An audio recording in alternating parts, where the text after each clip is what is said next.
नमस्कार,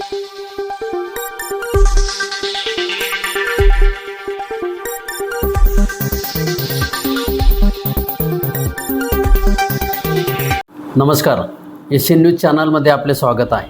सुरगाणा तालुक्यामध्ये गेल्या 2 दिवसांपासून संततधार सुरू असून एकाचा पुरात वाहून गेल्याने मृत्यू झाला आहे। वेगवेगळ्या ठिकाणी फडची पूल पाण्याखाली गेल्याने दळणवळण वाहतूक व्यवस्थाही ठप्प झालेली आहे। अनेक गावांचा तालुक्याशी संपर्क तुटला आहे। बोरमाळ येथील शेतकरी 42 वर्षीय पुंडलिक मोतीराम चव्हाण 22 जुलै रोजी सायंकाळी गावातून शेतात जात असताना नाल्याच्या पुरात पाय घसरून पडल्याने पुरात वाहून गेल्याने त्यांचा मृत्यू झाला आहे। मृतदेह नाल्यात अडवून आल्याने परिसरामध्ये खळबळ उडाली आहे। शवविच्छेदनानंतर मृतदेह नातेवाईकांच्या ताब्यात देण्यात आला। लाडगाव येथील गोविंद सोनू चौधरी, म्हैसमाळ येथील खंडू माळे यांच्या घराची भिंत कोसळून नुकसान झाले आहे। गायदरपाडा हातगड येथील राजू मोतीराम पवार यांच्या घरावरील पत्रे वादळामुळे फुटून नुकसान झाले आहे। बारे ते हस्ते, अंबाटा ते खुंटवीर, आलंगून ते सुरगाणा या मार्गावरील वाहतूक काही काळ ठप्प झाली होती। मांडवे येथील शेतकरी विठ्ठल लहानू जाधव यांचे भात पिकाचे नुकसान झाले असून विहिरीमध्ये अतोनात नुकसान झाले आहे।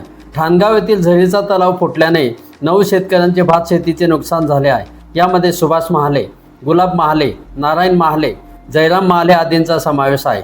आंबोडे येथील सुभाष अमृता महाले, धर्मू गोविंद ठाकरे, गोविंद चंद्र घांगळे यांचे भात शेतीचे अतोनात नुकसान झाले असून भवाळा ते गाले या रस्त्यावरील पूल वाहून गेल्याने संपर्क तुटला आहे। खुंटवीर अंतर्गत रानवीर येथे गावालगत असलेल्या उखर्डी डोंगरावर झालेल्या भूस्खलनामुळे माती दगड गोटे रानवीर गावातील पाण्याचा टाकी लगत आले आहेत।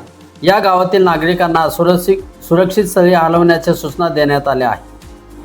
विजेचे पोल पडल्याने उंबरठाण परिसरामध्ये गेल्या 48 तासांपासून वीज पुरवठा खंडित झाला असून अंधाराचे साम्राज्य निर्माण झाले आहे। यामुळे पिण्याचे पाणी, विद्यार्थ्यांचे कागदपत्रे प्रवेश ठप्प झाले आहेत। जनजीवन विस्कळीत झाले असून अनेक गावांचा संपर्क तुटला आहे। पिंपळसोंड, रगतविहीर, आंबेपाडा, बोरचण, उंबरपाडा आदी ठिकाणी पुराचे पाणी वाहत असल्याने वाहतूक ठप्प झाली आहे। नदीवर पूल नसल्याने तालुक्याशी संपर्क तुटला आहे। कामाशिवाय कोणीही घराबाहेर पडू नये अशी सूचना नैसर्गिक आपत्ती व्यवस्थापन तसेच प्रशासनातर्फे देण्यात आलेल्या आहेत। एशियन न्यूजसाठी प्रतिनिधी रतन चौधरी, सुरगाणा। धन्यवाद।